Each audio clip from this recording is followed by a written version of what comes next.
So welcome to a new Team CGC 9.8 video, and today I wanted to go over my Todd Mcfarlane key issues. And I got it separated here into 4 key issues that I think are the main, sort of most classic Todd Mcfarlane key issues that certainly if you're looking at it from an investment point of view, these 4 are the one you'd want to get. But I'm such a huge Todd Mcfarlane fan, like almost his #1 fan, I would say. So I do have a lot of all the other keys too, and I kind of brought most of them out here. I got a couple off camera too. They're not even all fitting on camera at this point, but yeah, we'll go through what I think are the 4 main ones, and then we got a bunch of bonus picks as well that I think are great issues to collect, and even investment grade issues too. So yeah, we'll get right into it because we got a lot of books to get over today. And yeah, before we do, really quick, I will just invite you to join the team and subscribe to Team CGC here. And yeah, we're nicely over 100 subscribers now, and still at an early stage in the channel, so I want to get as many subs as we can. So if you subscribe to the channel, that'd be super appreciated. And Amazing Spider-Man 316, we'll talk about this one later. Not a part of my 4 main ones, but still an awesome issue. Okay, so you know what, I will start off with Amazing Spider-Man 300, and we got a lot of issues to get through here, so I'll try to be a little bit quicker than normal. Amazing Spider-Man 300 is basically the one Todd Mcfarlane issue that's really expensive, probably the most expensive one up here for sure. Certainly this one in the 9.8s because it's so rare. But you get origin and first full appearance of Venom in this issue. This is the most expensive issue from Todd McFarlane's Amazing Spider-Man run, which started at Amazing Spider-Man 298, went up to Amazing Spider-Man 328, I believe. And yeah, this is the most expensive issue, origin, first appearance of Venom. I would totally recommend this one if, maybe you wanted just one Todd McFarlane issue, but, you were really serious and you wanted it to be, an investment grade book. Because this is basically the top #1 Todd McFarlane investment grade book. And there's a couple of reasons for that. On the CGC census, there's only 951 of them, which is not a lot for like a really, really popular first appearance. Obviously, Venom first appearance. Another reason why this is so expensive is there are only 6% of all graded Amazing Spider-Man 300s are CGC 9.8s. And that is pretty much the lowest ratio I've seen from an 80s comic. And this one being late 80s too, so yeah, 6% of all graded copies are 9.8s. That's super low, super rare. And basically that just means that, back in the day people had a hard time keeping these in good shape, probably because they were trading it maybe a lot with friends, or it just wasn't one of those issues that people just stored away and forgot about and kept it in immaculate condition, and then, all of a sudden they had to CGC it. It's, one of those issues that's really, really hard to find in the CGC 9.8. So this is the one you'd want to get, Amazing Spider-Man 300, for an investment grade Todd McFarlane book in the 9.8 white pages like this one. I saw one last week sell for about $2,075. So, really expensive, really rare. Investment grade only. You can grab a very fine to near mint copy of Amazing Spider-Man 300 for kind of, between $300 to $400, I would say, if you're looking for a raw copy. So maybe that way might be a better way to go to fit your budget. But Amazing Spider-Man 300, definitely the #1 investment grade book from if you're looking to get some Todd McFarlane books. Second book, I do not have a CGC 9.8 of this one yet, but Spawn #1, and this one's in the newsstand here. So the normal direct edition does not have this UPC code here. Same cover, looks the same. The thing about the newsstands is they're generally about 20% of the print run, and they are in, they were in convenience stores and high traffic areas on literally like magazine newsstands. So they're only 20% of the print, and they're usually in general in worse shape because they were handled by people on the newsstands. So these newsstand Spawn issues have become quite a lot more expensive than the direct editions because they're a little bit more rare. So if you are going to buy a Spawn #1, I would recommend to get the newsstand. There's just so many other Spawn #1s in the direct edition. Yeah, I think I got it written down here. Yeah, it was a 4,819 Spawn #1s, and that would be direct and newsstand. But there's just so many. If you take 20% of that number, which would be a rough estimate of how many of these there are in the 9.8s, that would put it around 900. So there's about 900 Spawn #1 newsstands in the CGC 9.8. And that's a book I'm trying to get right now. I got a rough copy, but you know, if you're a big Todd Mcfarlane fan and you want to get into Spawn and you're sort of thinking about it to be an investment grade book, you know, definitely get a Spawn #1 in the newsstand. The direct version, it's about 100, 120 bucks, and there's just so many of them that it's not really an investment worthy book. So Spawn #1, great Todd Mcfarlane book to have. Just make sure you get the newsstand, and that kind of goes through all of Spawn, I would say. Like any issue you'd want in the first 100 issues, if you're serious about being a Spawn collector and you want kind of the best of the best as an investment, just get the newsstands in whatever issue you want, newsstand versions. Those are really becoming for Spawn the investment pick, and it's just, like I said, it's just because there's so many direct versions. Spawn was so popular back in the day. Okay, so Spawn #1, Amazing Spider-Man 300. Batman #423 is a book we've talked about quite a bit lately, and this is my third pick for the kind of four horsemen of Todd Mcfarlane key issues. And Batman 423, I think, is such a good buy. It probably would be the first Todd Mcfarlane book I would buy. It just, from an investment perspective, when you're thinking about, you know, comic books from being an investment like I do, there are only 81 of these in the CGC 9.8. So, you know, awesome, cool Batman cover, Todd Mcfarlane, only 81 of these, whereas, you know, really cool Amazing Spider-Man 300, there's 951. So 81 to 951. And, you know, this comic is not as expensive as an Amazing Spider-Man 300, not as popular as well, you know, no first appearance, no kind of iconic first appearance. But I think it's almost just as popular with sort of Todd Mcfarlane's cult fan base, I would say. And the fact that there's only 81 of these in the world, I think it's a little bit on the low right now, but you know, in 5 or 10 years I could see it getting quite hot, similar to how, you know, Hulk 340 is pretty hot right now, and that's going to be my #4 pick. But I think this one is not very hot yet, and being that there's only 81, if it ever does get hot, I think, you know, you could pick one of these up for about 400 to 500 in the CGC 9.8. And I think this could be pushing that $1,000 mark in, you know, 5 to 10 years, if it gets hot and if, you know, Todd Mcfarlane's legend kind of continues to build. So Batman 423, I think, if you're a Batman fan and you like Todd Mcfarlane, this is like the best, one of the best collectibles to get, basically. Again, 81 in the world. I have 2 of them, and yeah, really happy to kind of have 2 of those 81. Now, Incredible Hulk 340 is a book that I have 3 of these now in the CGC 9.8, and I think that'll be it for me for my Hulk 340s, but such a cool cover. Right now, Incredible Hulk 181, First Wolverine, where he fights Hulk, is so popular. It's the prices just keep going up, and you know, kind of serious comic book collectors that are, you know, even spending more money than I am on certain issues are all about Hulk 181 right now. And you know, Incredible Hulk 340 is a really good way to kind of you know, ride on the coattails of that Hulk 181 hype. But at the same time, it's got a really awesome Todd Mcfarlane cover. The pencils on the inside, he does the art on the inside as well, is amazing. This comic looks great on the inside. Some awesome Hulk. Mcfarlane doing X-Men in this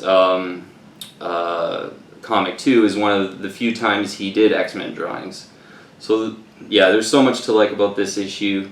Looking on the CGC census, it's 631 of them in the 9.8s, and 14% of all graded CGC, or all graded CGC Incredible Hulk 340s are 9.8s, and that's a pretty favorable ratio. Once you know, once you get under 15%, that's getting pretty rare. So not as rare as Amazing Spider-Man 300, which is 6% of all graded are 9.8s, but 14% of these are 9.8s, and that's still pretty rare for an 80s book. So this looks good on the senses. You're kind of riding that Hulk 181 coattails as well. Awesome cover though. Like, I don't think just the whole perspective of the cover with the reflection in the claws is something that I don't even think has really been done even since then, unless it's been cover swiped. So yeah, even in the 80s, Mcfarlane was doing some really innovative drawing techniques and stuff. So okay, so those are my 4 main Todd Mcfarlane key issues that I think, certainly in the CGC 9.8, I'll put this one up too. In the CGC 9.8, these are all investment grade books, I think. Especially if you're a Todd Mcfarlane fan, I think these 4 are sort of the ones to get. They're, in general, probably the most expensive, and you know, they're just a lot of those main keys that every Todd Mcfarlane fan wants, and you really can't go wrong if you like Todd Mcfarlane buying those 4. Now, some others that I think are good secondary keys, I guess you could say. I want to talk about these 2 here. This is Detective 576. This is Year 2, Part 2, and this is the first Todd Mcfarlane Batman art. And at least I think it is. I'm not aware of any others, because this issue was before Batman 423. So this would be Todd Mcfarlane's kind of first Batman art. And he did the cover here with, what is it, Pablo Marcos. And I wouldn't say it's like the best cover or anything, to be honest. And I think that's why this is somewhat of a secondary issue. Otherwise, I think, you know, as the first Todd Mcfarlane Batman comic, I think it probably would be a little bit more expensive if it was just kind of a classic Todd Mcfarlane Batman cover.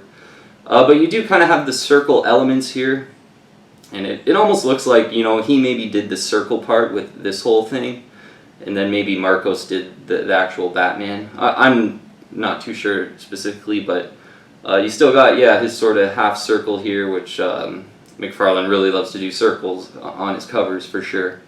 So a lot of kind of classic elements here.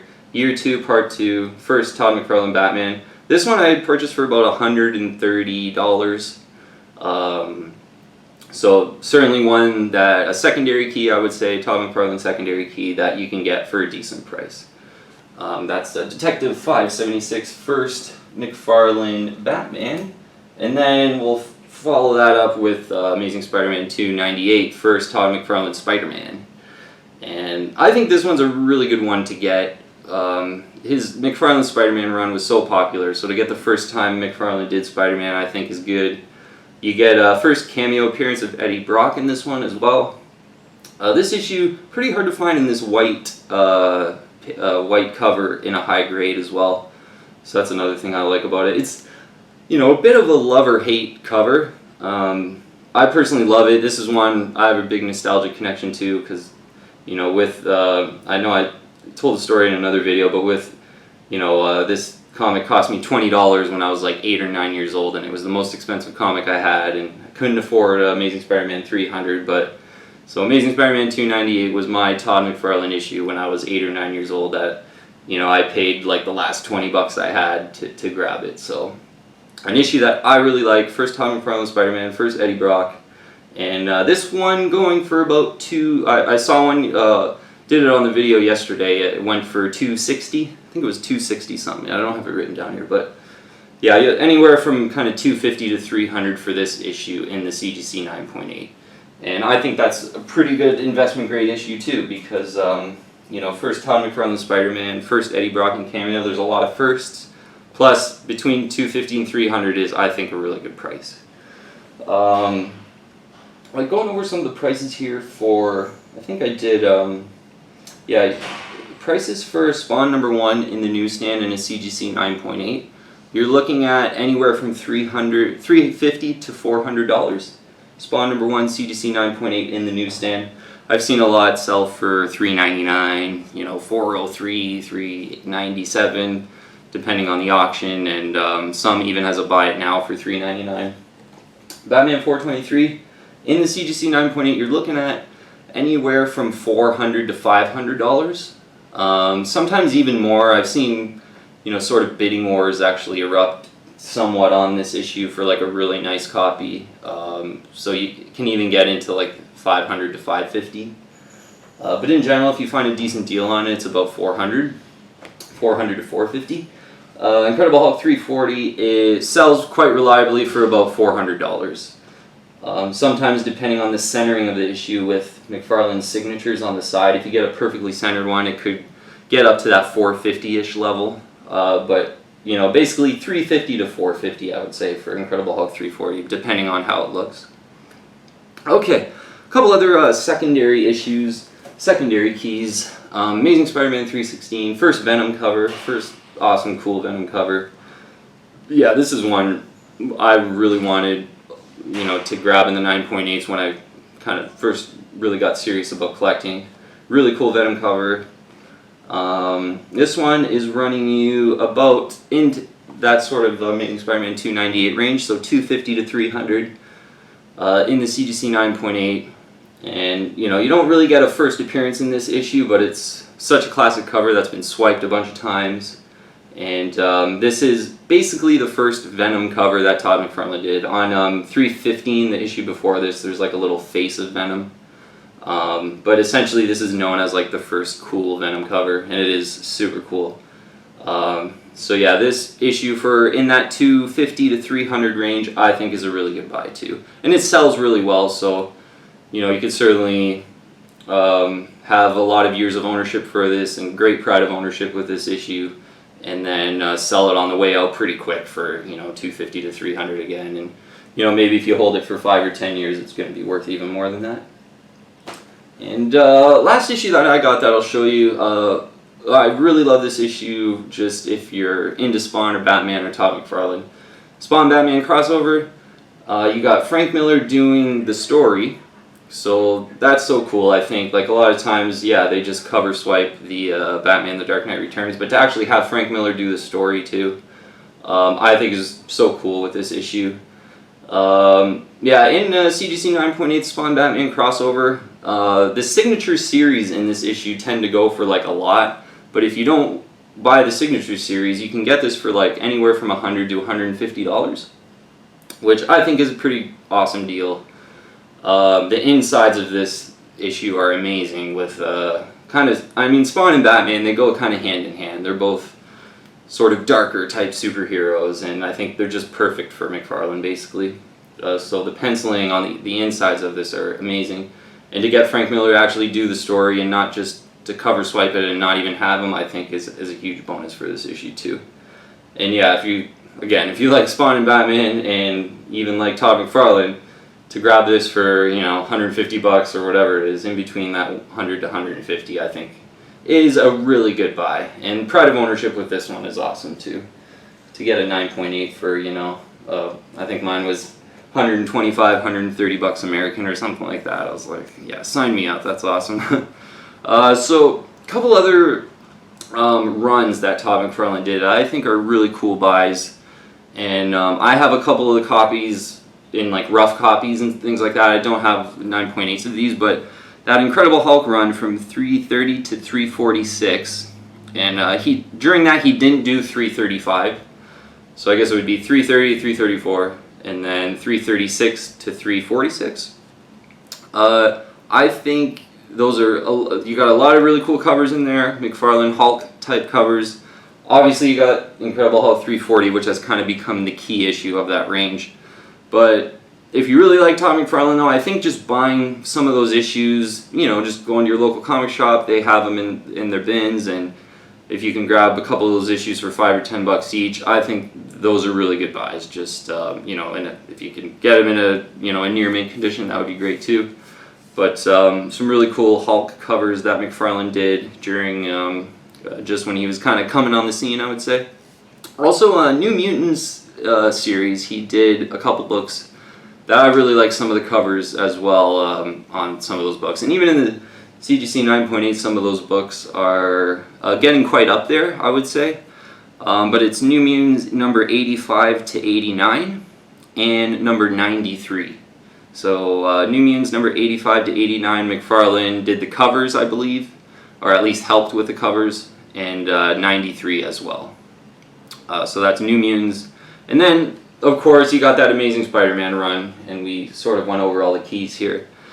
There's so many kind of classic issues from that run, Amazing Spider-Man 298 up to 328. So, you know, any issue in there that, you know, maybe you have a nostalgic connection from when you were a kid, you know, I'd recommend buying that as, you know, an investment. And that's sort of what I did with 298.